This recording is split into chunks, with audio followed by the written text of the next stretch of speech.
Olá, IPCA. Hoje, sexta-feira, 27 de abril de 2012, nós estamos lendo a Bíblia juntos há 75 dias. E hoje vamos ler o 7º capítulo da primeira carta de Paulo aos Coríntios. Conforme dissemos antes, nos 6 primeiros capítulos, Paulo trata basicamente de 2 problemas da igreja sobre o qual ele recebeu notícias. O primeiro, o partidarismo, e o segundo, a imoralidade sexual. A partir do capítulo de número 7 que lemos hoje, Paulo começa a tratar de problemas sobre os quais a igreja de Corinto havia pedido pronunciamento do apóstolo. Eles escreveram a Paulo pedindo que Paulo se manifestasse sobre esses temas. E é por isso que Paulo começa o capítulo 7 dizendo: quanto ao que me escrevestes. Você percebe pela leitura do capítulo 7 que a vida em sexualidade, o casamento, o divórcio, todos esses assuntos estão em pauta neste capítulo, que é uma das mais longas discussões sobre sexualidade em todo o Novo Testamento. E nós, então, precisamos destacar a respeito deste capítulo como um todo 5 grandes afirmações, antes de entrarmos nos poucos detalhes que poderemos abordar, por causa tanto do nosso tempo quanto da minha voz. Vamos ver aqui. O primeiro ponto, nós já dissemos, é que Paulo começa agora a responder perguntas. Ele agora está tratando de questões que os próprios irmãos lhe perguntaram. A segunda questão que é importante dizer aqui é que Paulo não esgota seu ensino sobre casamento neste capítulo. É preciso você tomar cuidado, porque se de repente você ler alguma coisa como capítulo 7, verso 1, é bom que o homem não toque mulher. Capítulo 7, verso 8, eu digo aos solteiros e viúvos que seria bom que permanecessem no estado em que eu também vivo. Capítulo 7, verso 27, você está casado, não procure se separar, mas está livre de mulher, não procure casamento.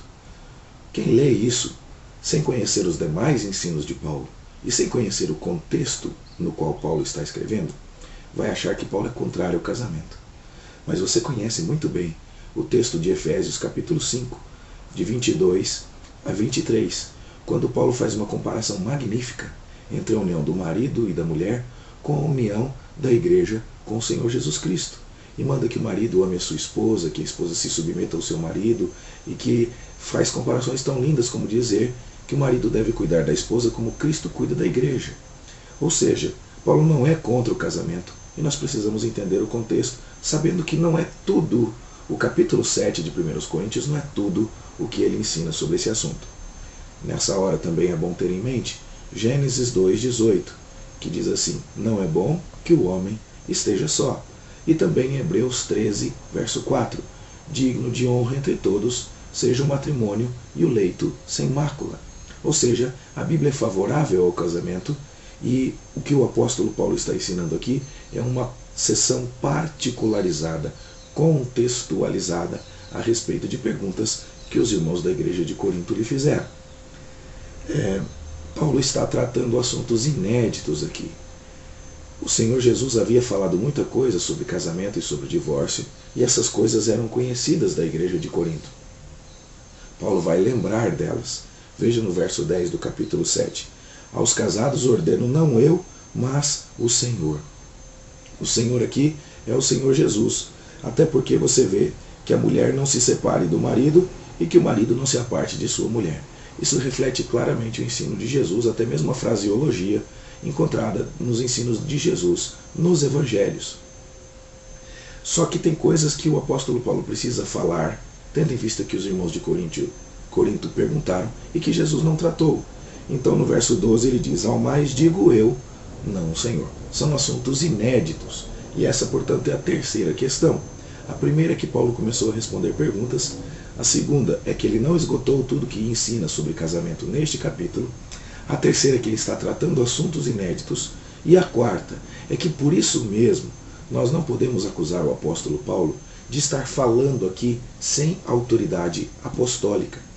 Pessoas que não acreditam na Bíblia dizem assim: nem Paulo achava que ele estava falando com o selo do Espírito Santo. Eles pegam isoladamente versículos como o capítulo 7, verso 10. Ordeno eu, não o Senhor. Nós já explicamos por quê. Capítulo 7, verso 12. Capítulo 7, verso 10. Ordeno não eu, mas o Senhor. Capítulo 7, verso 12. Aos mais digo eu, não o Senhor. Isso não quer dizer que Paulo fala uma coisa e Deus fala outra, ou Cristo disse outra. Isso não quer dizer que Paulo está falando separado da autoridade de Cristo.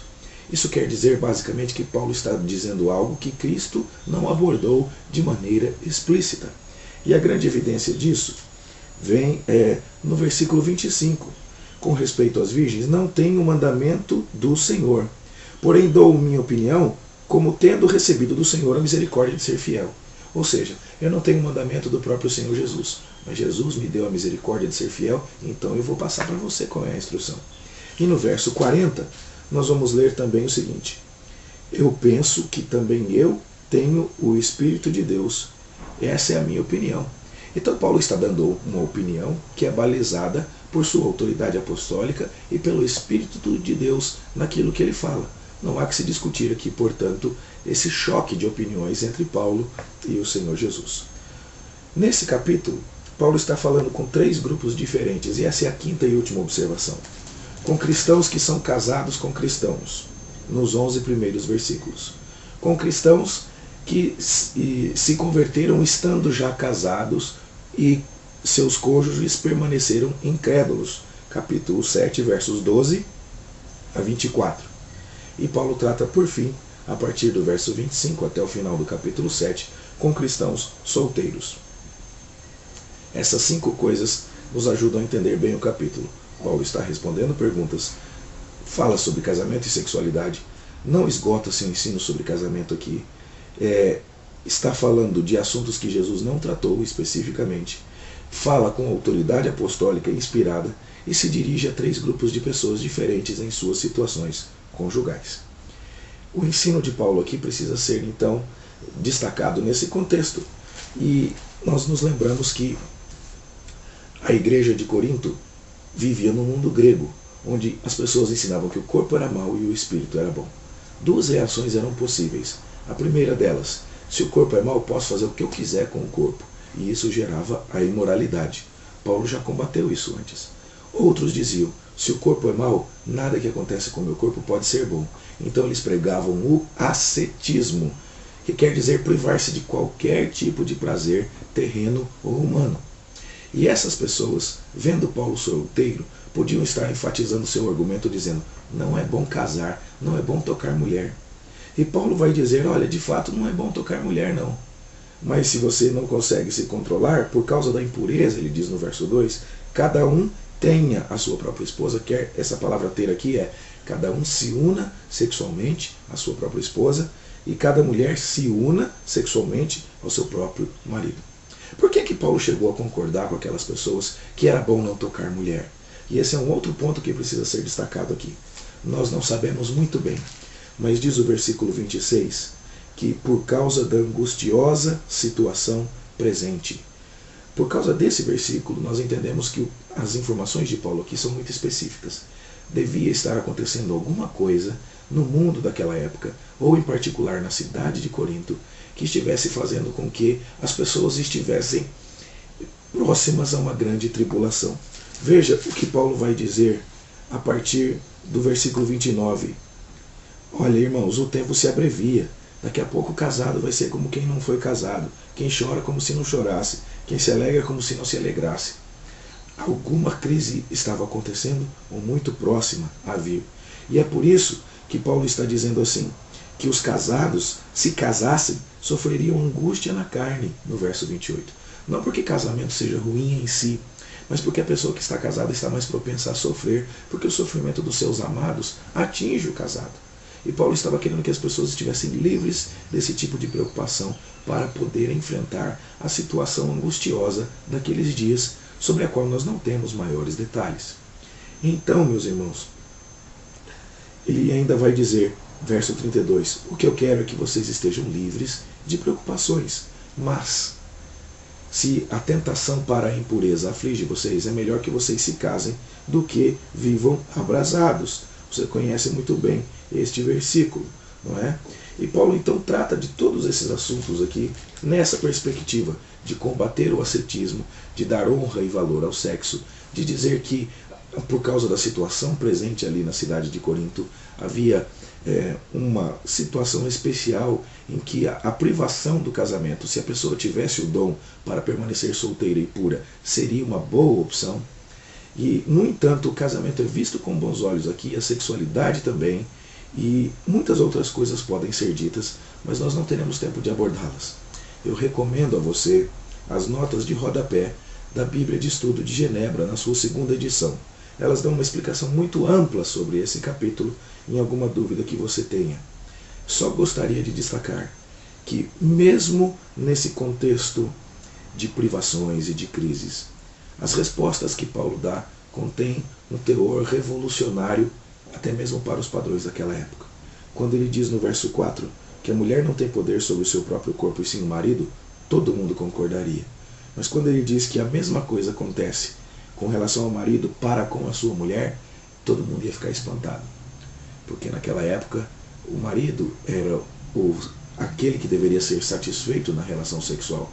Ele era o dono da sua mulher, mas para a cultura era difícil imaginar que a mulher era dona também do seu marido. Há muitas outras coisas aqui, irmãos, mas nós não temos tempo hábil para tratar delas. Volto a recomendar a você que leia esse capítulo com atenção e caso tenha alguma dúvida, você pode nos procurar. Ou, melhor ainda, antes de fazê-lo, consulte as notas de rodapé da Bíblia de Genebra, segunda edição. Vamos orar. Senhor, nós te agradecemos porque a Tua palavra nos dá orientação para tudo na vida, até mesmo para a nossa sexualidade.